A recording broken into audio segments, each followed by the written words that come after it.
Hello students, welcome back to our new video.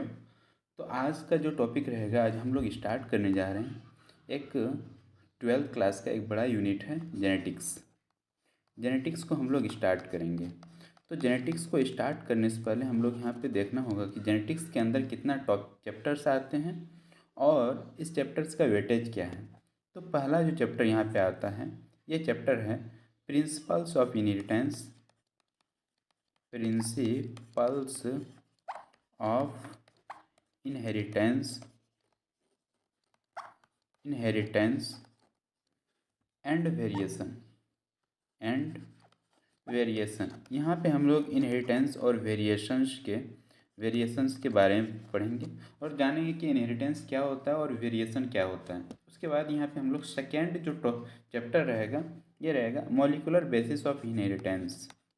Molecular basis of inheritance. यहाँ पे molecular genetics को हम लोग पढ़ेंगे, इनहेरिटेंस। और इसके बाद एक और चैप्टर आता है इसके अंदर, थर्ड चैप्टर। वो थर्ड चैप्टर है इवोल्यूशन। तो चलिए हम लोग आज जो स्टार्ट करेंगे, ये आज स्टार्ट करने जा रहे हैं principles of inheritance and variation. ये चैप्टर काफ़ी बड़ा चैप्टर है और वेटेज भी नीट के अंदर काफ़ी है। तो तीनों चैप्टर मिला के नीट के अंदर लगभग यहाँ से 15 क्वेश्चन का वेटेज रहता है। 12 से 15 क्वेश्चन का वेटेज रहता है। ये वेरी करते रहता है, कभी 15 से 20 तक आ जाते हैं, कभी 10 11।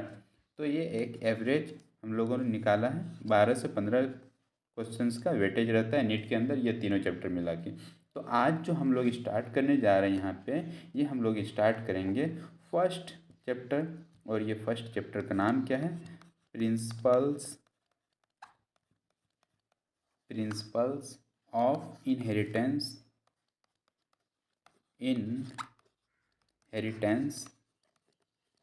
And variations. यहाँ पे हम लोग चैप्टर जो स्टार्ट करते हैं, चैप्टर के स्टार्टिंग में ही 2 पॉइंट यहाँ पे हम लोगों को मिला। ये 2 पॉइंट के बारे में सबसे पहले जानेंगे, इनहेरिटेंस क्या होता है और वेरिएशंस क्या होता है, इसके बारे में डिस्कस करेंगे। और ये जो टॉपिक है, ये चैप्टर है, ये 2 ही टर्म पे पूरा इसी का मतलब विस्तार किया हुआ है कि इनहेरिटेंस में मतलब क्या क्या मतलब इनहेरिट होता है, एक जनरेशन से दूसरे जनरेशन तक क्या क्या जाता है और कैसे जाता है, इसी को हम लोग यहाँ पे एक विस्तार से पढ़ेंगे। और उसके बाद वेरिएशंस जैसे कि कोई मतलब चेंजिंग होता है, तो वो चेंजिंग किस किस मेथड से होता है, ये सारा कुछ हम लोग यहाँ पे पढ़ेंगे। तो चलिए स्टार्ट करते हैं। सबसे पहले अगर बात करें तो थोड़ा सा यहाँ पे हम लोग हिस्टोरिकल बैकग्राउंड को भी देखेंगे। इंट्रोडक्शन वाला पार्ट है, तो धीरे धीरे यहाँ पे हम लोग अपना टॉपिक पे आएंगे। उससे पहले हम लोग थोड़ा सा इंट्रोडक्शन, किसी भी टॉपिक को स्टार्ट करते हैं तो इंट्रो उसका लेना जरूरी है कि इस टॉपिक में क्या क्या पढ़ना है, कौन सा साइंटिस्ट इस पे वर्क किया है। तो इसको अगर जानेंगे बेसिक्स को, तो हम लोगों को आगे कोई दिक्कत नहीं होगा। तो सबसे पहला यहाँ पे एक टर्म आता है जेनेटिक्स। ये जो टर्म जेनेटिक्स है, ये टर्म को कौन दिया था? ये टर्म जेनेटिक्स जो यहाँ पे आया, तो ये कौन दिया? एक साइंटिस्ट था, उस साइंटिस्ट का नाम था डब्लू बेटसन। ये सब याद नहीं भी रखो तो चलेगा, बट हाँ जानना जरूरी है क्योंकि बोर्ड में भी बच्चे लिखते हैं। उसके बाद यहाँ पे जेनेटिक्स किसको कहते हैं? जेनेटिक्स। तो जेनेटिक्स को अगर हम लोग यहाँ पे डिफाइन करने जाएं, तो यहाँ पे जेनेटिक्स को कैसे डिफाइन करेंगे? Branch of biology.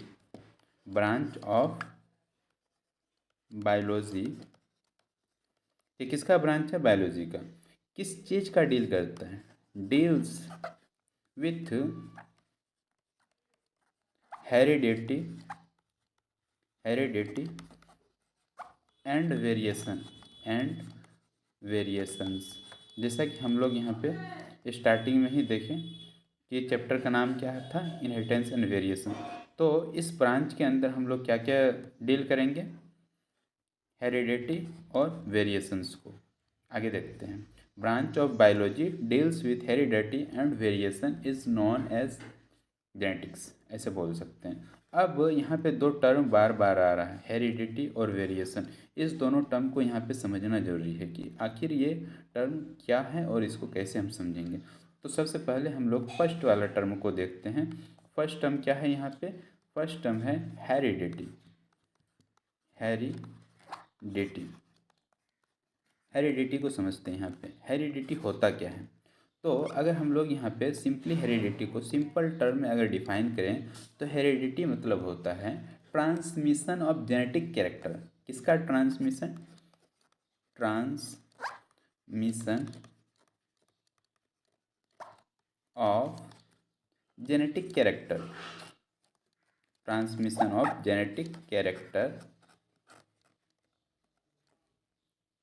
From one generation to next generation. From one generation to next generation. यहाँ पे आप देखते हैं, हम यहाँ पे एक लंबा चौड़ा डिफिनेशन तो लिख दिए, बट इसको समझना कैसे? देखो, ट्रांसमिशन का मतलब, तो यहाँ पे हम लोग समझने जा रहे हैं कि हेरिडिटी क्या होता है। देखो यहाँ पे हम लोगों ने क्या लिखा? ट्रांसमिशन मतलब ट्रांसफ़र। ट्रांसमिशन का मतलब यहाँ पे क्या होगा? ट्रांसफ़र। और ट्रांसफ़र किसका? ट्रांसमिशन या ट्रांसफ़र ऑफ जेनेटिक कैरेक्टर, ऐसा कैरेक्टर जो कि कंट्रोल किससे होता हो? जीन से। जीन से जो कैरेक्टर कंट्रोल होगा उसको हम लोग यहाँ पे क्या बोलेंगे? Genetic character. तो ट्रांसफ़र ऑफ जेनेटिक कैरेक्टर या जो जीन से कंट्रोल होता है उसको क्या बोलते हैं? Genetic character. From one generation to next generation, मतलब एक जनरेशन से जो अभी चल रहा है, सपोज करो को एक मतलब कपल है, एक पेरेंट है, तो उसको एक क्या हुआ? सन हुआ। तो वो पेरेंट में जो मेल था, मेल के जैसा ही क्या है उसमें बाल्डनेस था अगर मेल में, तो उसका जो सन हुआ, उसका बेटा हुआ, उसमें बाल्डनेस है। तो ये क्या है? एक जेनेटिक कैरेक्टर है। और इसका क्या हुआ? ट्रांसफ़र हुआ, एक जनरेशन से दूसरे जनरेशन तक ट्रांसफ़र हुआ। तो ऐसे कैरेक्टर्स को हम लोग क्या बोलेंगे? हेरिडिटी। और हम लोग इसको हेरिडिटी के अंदर यहाँ पे एक्सप्लेन करते हैं। ये हो गया हेरिडिटी के बारे में। अब हम लोग जेनेटिक कैरेक्टर के बारे में थोड़ा सा समझेंगे। आखिर जेनेटिक कैरेक्टर होता क्या है? हमने सिंपली बोल दिया कि जेनेटिक कैरेक्टर जो कि जीन से कंट्रोल होता है। तो अब थोड़ा सा हम लोग यहाँ पे जेनेटिक कैरेक्टर के बारे में समझते हैं। यहाँ पे देखिए, जेनेटिक कैरेक्टर, जेनेटिक कैरेक्टर किसको बोलेंगे? देखिए, जेनेटिक कैरेक्टर को हम लोग बोलने के लिए क्या क्या टर्म्स है, कंडीशंस हैं, उसको देखिए। Those character which are control या which are result of gene. Those character which are result of gene के रिजल्ट से जो कैरेक्टर यहाँ पे कंट्रोल होता है उसको हम लोग कैसा कैरेक्टर बोलेंगे? Genetic character. अब जेनेटिक कैरेक्टर को के लिए क्या क्या रिक्वायर्ड है? देखिए, डेवलपमेंट, अगर किसी एक जेनेटिक कैरेक्टर को डेवलप होना है तो उसके लिए क्या क्या कैरेक्टरिस्टिक्स रिक्वायर्ड है? देखिए, यहाँ पे हम लोग एक नेक्स्ट यहाँ पे टॉपिक डालिए। For the development of genetic character, for the development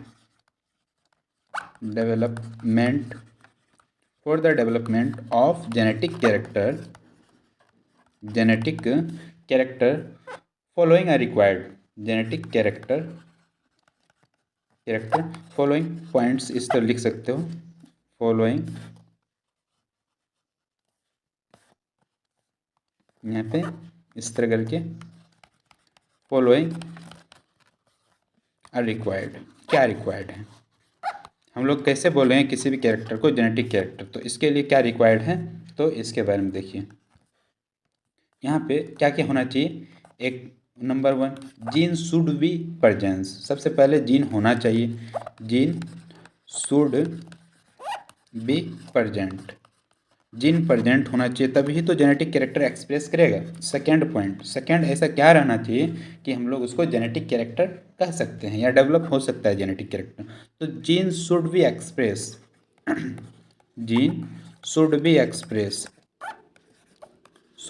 express, इसका मतलब क्या है कि हमारे शरीर के अंदर तो जीन बहुत बहुत ज़्यादा लंबा चौड़ा जीन होता है, बट हर एक जीन यहाँ पे एक्सप्रेस नहीं करते हैं खुद को। वो क्या नहीं करते हैं, वो एमआरएनए का सिंथेसिस नहीं करते हैं, फिर वो आगे जाके प्रोटीन का सिंथेसिस नहीं करते हैं, और प्रोटीन नहीं बनेगा तो कोई कैरेक्टर नहीं आएगा। इसलिए अगर जीन है तो उसको एक्सप्रेस होना भी यहाँ पे नेसेसरी है, कंपलसरी है। किसके लिए? जेनेटिक कैरेक्टर के लिए। एकदम सिंपल भाषा में समझते जाइए जैसे जैसे बता रहे। उसके बाद यहाँ पे थर्ड पॉइंट और एक पॉइंट आता है, अगर जेनेटिक कैरेक्टर को डेवलप होना है तो यहाँ पे थर्ड पॉइंट क्या आता है? For expression suitable condition are required. For expression मतलब किसी भी जेनेटिक कैरेक्टर को एक्सप्रेस होना है कहीं पे, तो उसके लिए कुछ कुछ सुटेबल कंडीशंस चाहिए। क्या क्या चाहिए? For expression suitable condition, suitable condition are required. कौन कौन सा कंडीशन रिक्वायर्ड होता है ये अब देखिए। पहला यहाँ पे क्या है? पहला इन्वायरमेंट। इन्वायरमेंट यहाँ पे बहुत ही रोल प्ले करता है इन्वायरमेंट। और सेकंड क्या है? हार्मोन। हार्मोन इन्वायरमेंट मतलब अगर कहीं पे जैसे आप देख लीजिए जहाँ पे गर्म वाला हॉट कंट्रीज है, गर्म कंट्री जैसे मतलब वेस्ट इंडीज़ साइड जो है, अपना अफ्रीकन कंट्रीज है, वहाँ पे लोग कैसे होते हैं? काले होते हैं, ब्लैक होते हैं, क्योंकि वहाँ का इन्वायरमेंट जो है वहाँ को प्रमोट किस टाइप के कैरेक्टर को करते हैं? ब्लैक। तो फिर ये हो गया एक इन्वायरमेंट का इफेक्ट होता है। और जहाँ पूरा ठंडा वाला एरिया होता है, कोल्ड कंट्रीज जितना भी है, ये अपना यूके यूएस ये सब कनाडा, ये सब में क्या होता है? वहाँ के लोग गोरे होते हैं। क्यों? क्योंकि वहाँ का जो जेनेटिक ये है वो वहाँ के इन्वायरमेंट पे डिपेंड करता है। और वो जेनेटिक कैरेक्टर है, एक कलर जो आता है, बॉडी का कलर आता है, ये क्या है? जेनेटिक कैरेक्टर है। और ये जेनेटिक कैरेक्टर किस पे डिपेंड कर रहा है? इन्वायरमेंट पे। इसलिए हमने यहाँ पे बताया कि इन्वायरमेंट भी एक इंपॉर्टेंट फैक्टर्स होते हैं। और हार्मोन्स, अगर बॉडी के अंदर बहुत सारे हार्मोन्स होते हैं, वो भी किसी भी जेनेटिक कैरेक्टर को एक्सप्रेस करने के लिए इंपॉर्टेंट होते हैं। सपोज कीजिए किसी को क्या होता है कि प्यूबिक हेयर्स या फिर मतलब फेशियल हेयर्स, बियर्ड, मोस्टेक ये नहीं आते हैं। तो उसका क्या रीजन्स है? बहुत सारे फैक्टर्स होते हैं, और कुछ कुछ ये भी रीजन्स होते हैं कि उसमें क्या होता है कि हार्मोन्स का डिफिशियंसी के कारण या डिलेड होने के कारण भी उसमें वो कैरेक्टर शो नहीं होते हैं। इसलिए हमने यहाँ पे बताया कि जेनेटिक कैरेक्टर अगर है तो जेनेटिक कैरेक्टर को अगर एक्सप्रेस करवाना है तो यहाँ पे 3 रिक्वायरमेंट होना चाहिए। पहला क्या? Gene should be present, gene होना चाहिए। अगर जीन है तो जीन्स एक्सप्रेस होना चाहिए, ये नहीं कि वो सप्रेस्ड है। थर्ड पॉइंट क्या यहाँ पे बताया हमने? यहाँ पे थर्ड पॉइंट बताया कि अगर जीन है और एक्सप्रेस हो रहा है, तो अब थर्ड पॉइंट यहाँ पे सुटेबल कंडीशन होना चाहिए कि उसको एक्सप्रेस होने के लिए उसको, जैसे मतलब किसी भी रिएक्शन को चलने के लिए एक पीएच होता है, टेम्परेचर होता है, प्रेशर होता है, उसी तरह यहाँ जेनेटिक कैरेक्टर को एक्सप्रेस होने के लिए 2 इंपॉर्टेंट फैक्टर्स होते हैं, इन्वायरमेंट और हार्मोन्स। ये दोनों को याद रखना है आपको। तो ये हम लोगों ने डिस्कस कर लिया। क्या क्या? देखिए यहाँ से रिकॉल कर देते हैं। हेरिडिटी। हेरिडिटी में हमने क्या बताया कि ट्रांसमिशन ऑफ जेनेटिक कैरेक्टर, ये transmission of genetic character from one generation to next generation. अब यहाँ पे एक टर्म आया था जेनेटिक कैरेक्टर। अब जेनेटिक कैरेक्टर क्या होता है इसके बारे में हम लोगों ने यहाँ पे पढ़ा कि जेनेटिक कैरेक्टर को क्या होता है? Those character which are result of gene, जो कि जीन के रिजल्ट से बनते हैं, उसको जेनेटिक कैरेक्टर बोलते हैं। अब जेनेटिक कैरेक्टर को डेवलप होने के लिए कुछ कुछ रिक्वायरमेंट होता है। क्या क्या रिक्वायरमेंट होता है? जीन चाहिए, जीन शुड बी प्रेजेंट। दूसरा क्या requirement? Gene should be express, वो एक्सप्रेस भी होना चाहिए, अपने आप को एमआरएनए में कन्वर्ट होना चाहिए और प्रोटीन्स में कन्वर्ट होना चाहिए। ठीक है, वहाँ पे क्या होना चाहिए? ट्रांसलेशन, ये सबसे पहले रेप्लिकेशन, ट्रांसक्रिप्शन, ट्रांसलेशन, ये सारा प्रोसेस उसमें होना चाहिए। ये सब हम लोग पढ़ेंगे मॉलिक्यूलर जेनेटिक्स जब हम लोग पढ़ेंगे, वहाँ पे हम लोग काफ़ी सारा प्रोसेस को डिस्कस करेंगे। उसके बाद यहाँ पे for expression of suitable condition, environment का भी नेसेसरी रोल होता है और हार्मोन्स का। अब यहाँ पे हम लोग एक एक टर्म को तो यहाँ पे समझ लिए, क्या? हेरिडिटी। अब सेकेंड टर्म जो यहाँ पे हमारा आया था, याद कीजिए पहले स्टार्टिंग में ही हम लोगों ने पढ़ा था, 2 चीज़ था, एक हेरिडिटी था और एक वेरिएशन था। अब हम लोग यहाँ पे वेरिएशन को यहाँ पे डिफाइन करेंगे और देखेंगे कि वेरिएशन क्या होता है और कैसे ये एक जनरेशन से दूसरे जनरेशन को अफेक्ट करता है। तो चलिए यहाँ पे लिखते हैं variation.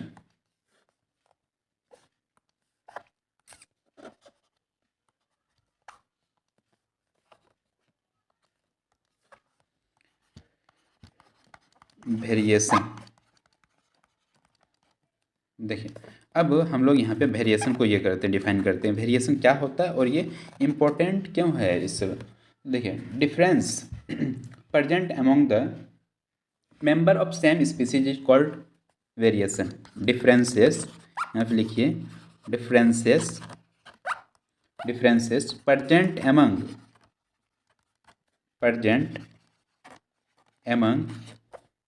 member of same species of same species is called as variation. अब मैंने यहाँ तो डिफिनेशन लिख दिया, अब डिफिनेशन का समझते हैं क्या क्या यहाँ पे बोल रहा है। जैसे हम लोगों ने क्या पढ़ा पहले, हेरिडिटी। हेरिडिटी में क्या हो रहा था, कोई भी एक कैरेक्टर होता था, जेनेटिक कैरेक्टर, जो कि पेरेंट से ऑफस्प्रिंग में जाता था, एक जनरेशन से दूसरे जनरेशन में जाता था। बट अब यहाँ पे क्या बोल रहा है कि यहाँ पे वेरिएशन, अब चेंजिंग आ रहा है।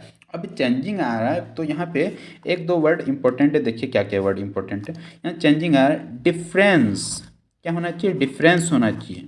डिफरेंस किस में होना चाहिए, difference present in among the member of same species. यहाँ पे याद रखना है कि सपोज कीजिए, इसको ऐसे समझिए कि एक एक पेरेंट है, वो मेल वाला जो मेल पार्टनर जो है, वो हाइट उसका बहुत ज़्यादा है, ठीक, उसमें हाइट मतलब एक 6 फीट का है, और उसका जो ये ऑफ स्प्रिंग हो रहा है, सन हो रहा है, उसका हाइट 5 फीट है या 5.5 फीट है। तो वहाँ पे डिफरेंसेस जो आया है, तो ये क्या है, जेनेटिक कैरेक्टर, और इस जेनेटिक कैरेक्टर में डिफरेंस आ रहा है। बट यहाँ पे और एक चीज़ है, दोनों सेम स्पीसीज है, दोनों क्या है, ह्यूमन है, वो पेरेंट भी ह्यूमन है और उसका सन भी ह्यूमन है। ऐसा यहाँ पे नहीं होगा कि पेरेंट तो ह्यूमन है और उसका ऑफ स्प्रिंग क्या है, गधा है, ऐसा कुछ नहीं है। मतलब एक स्पीसीज सेम होना चाहिए। यहाँ एक ये नहीं कि एक हॉर्स को ले लिए और एक बफेलो को ले लिए, ऐसा नहीं करना है। यहाँ पे स्पीसीज सेम होना चाहिए और डिफरेंसेस प्रेजेंट होना चाहिए, तब इसको हम क्या बोलें, वेरिएशंस बोलेंगे। ये चीज़ बाद में समझ में आया। तो अब देखिए, वेरिएशंस तो हम लोग समझ लिए, अब वेरिएशंस का भी टाइप्स हैं, टाइप्स ऑफ वेरिएशन। देखिए यहाँ पे लिखिए वेरिएशन। अब वेरिएशन में भी कुछ कुछ टाइप हैं। देखिए 2 टाइप मेनली होते हैं, हम लोग इसको पढ़ेंगे। सबसे पहले सोमेटिक वेरिएशन, और सेकेंड जो होता है, इसको हम लोग बोलते हैं जर्मिनल वेरिएशन।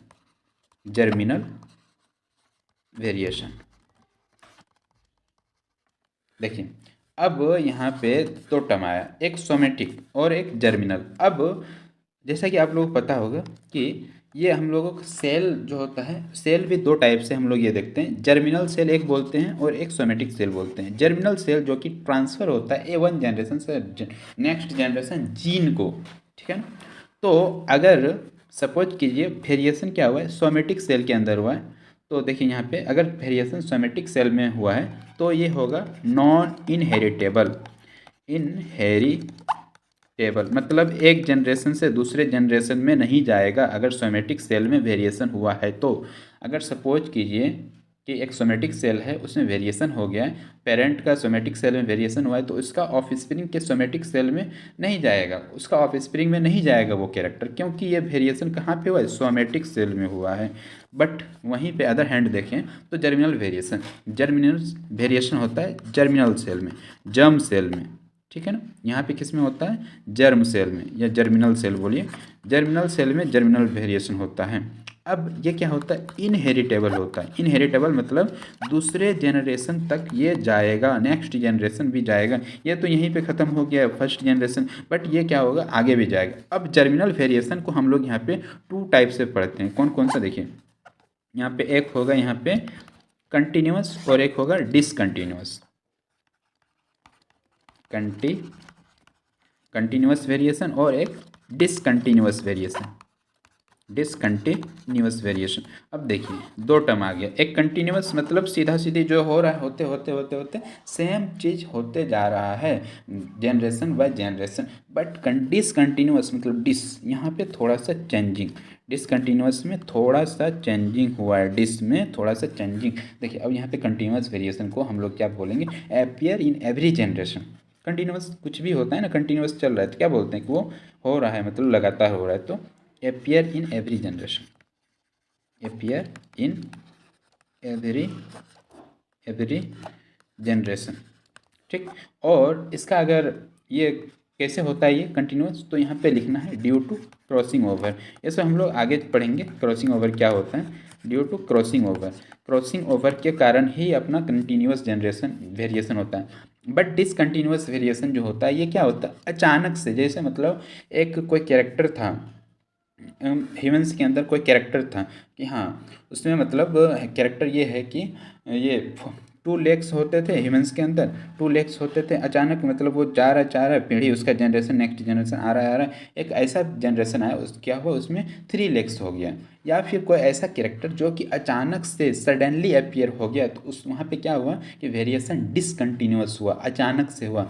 तो यहाँ पे हम लोग लिखेंगे, या फिर और ये होता है म्यूटेशन के कारण, म्यूटेशन के कारण कुछ अचानक से, जैसे ह्यूमन्स क्या करेंगे, प्रेगनेंसी होगा और डिलीवरी किसका होगा, ह्यूमन बेबी का। बट कभी कभी सुना जाता है कि हाँ ह्यूमन बेबी हुआ बट उसमें कहीं ना कहीं कुछ चेंजिंग हो गया है, उसका मॉर्फोलॉजी में कोई चेंजिंग हो गया, दिखने में अलग है थोड़ा सा, तो वो क्यों होता है, ये डिसकंटिन्यूस वेरिएशन के कारण होता है। तो अपीयर सडनली, और यहाँ पे क्या लिखेंगे, और ये होता क्यों है, ड्यू टू म्यूटेशन। यहाँ पे हम इसको कलर चेंज करके लिख देते हैं क्योंकि ये इम्पोर्टेंट है। ड्यू टू म्यूटेशन के कारण ये हुआ है। ठीक है, यहाँ तक याद रखना है।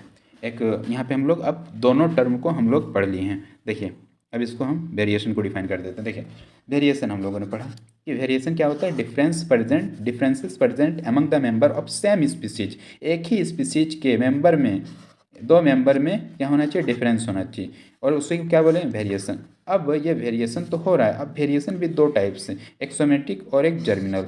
अगर सोमेटिक होगा तो ये क्या होगा, नॉन इनहेरिटेबल, मतलब ये सोमेटिक सेल में हो रहा है, दूसरा जनरेशन तक नहीं जा रहा है, इसलिए ये इनहेरिट नहीं कर रहा है। और जर्मिनल वेरिएशन ये क्या होगा, जर्मिनल सेल में, जो कि दूसरे जनरेशन में जाएगा, इसलिए ये इनहेरिटेबल होगा। अब यहाँ पे हम लोगों ने पढ़ा कि ये अपना जो जर्मिनल वेरिएशन है ये भी 2 टाइप के होते हैं, एक कंटिन्यूस वेरिएशन और एक डिसकंटिन्यूस। कंटिन्यूस मतलब थ्रू आउट जो चलते जा रहा है, अपीयर इन एवरी जनरेशन, हर एक जनरेशन में जो कंटिन्यू चल रहा है वही क्या बोलेंगे, उसको कंटिन्यूस। कि हाँ एक मतलब ह्यूमन है, और ह्यूमन में मतलब बार बार उसमें क्या हो रहा है, उसमें क्या हो रहा है कि 2 लेग्स हो रहा है, या फिर आप क्या बोल सकते हैं कि हाँ उसके बॉडी में हेयर्स हो रहे हैं, बॉडी में हेयर्स हो रहे हैं, होते होते हर जनरेशन में सेम चीज़ हो रहा है। बट और ये क्यों हो रहा है, क्रॉसिंग ओवर के कारण, इसमें भी थोड़ा सा चेंजिंग होता है, इसको हम लोग बाद में बताएंगे। और डिसकंटिन्यूअस में क्या हो रहा है, अचानक से कुछ ऐसा मतलब कैरेक्टर है जो कि वहाँ पे सडनली अपीयर हो गया, तो उसको हम लोग क्या बोलेंगे, डिसकंटिन्यूअस वेरिएशन। और होता किसके किसके कारण, म्यूटेशन के कारण। तो हम लोगों ने यहाँ पे दो जो टर्म हम लोगों ने स्टार्टिंग में ही ये किया था, उठाया था, तो वो दोनों टर्म यहाँ पे कंप्लीट हो गया। क्या क्या, इनहेरिटेंस टेंस कंप्लीट हो गया, और यहाँ पे वेरिएशन हम लोगों ने इनहेरिटेंस पढ़ लिया, वेरिएशन पढ़ लिया, वेरिएशन के टाइप्स पढ़ लिए, इनहेरिटेंस को समझ लिए। अब यहाँ पे हम लोग कुछ सम इम्पोर्टेंट साइंटिस्ट जो कि अपना जेनेटिक्स जो है, जेनेटिक्स को बढ़ाने में, आगे ले जाने में अपना बहुत ही योगदान दिया, रोल प्ले किया, इंपॉर्टेंट रोल। तो फर्स्ट जेनेटिक्स का सबसे मतलब हम लोग स्टार्टिंग में अगर पढ़ते हैं तो सबसे इम्पोर्टेंट साइंटिस्ट हमारे नीट के पॉइंट ऑफ व्यू से भी है G.J. Mendel, George John Mendel. इसको हम लोग क्या बोलते हैं, फादर आज ऑफ यहीं पे जेनेटिक्स। यहीं पे करते हैं, और जो आगे वाला पोर्शन है नेक्स्ट लेक्चर में करेंगे।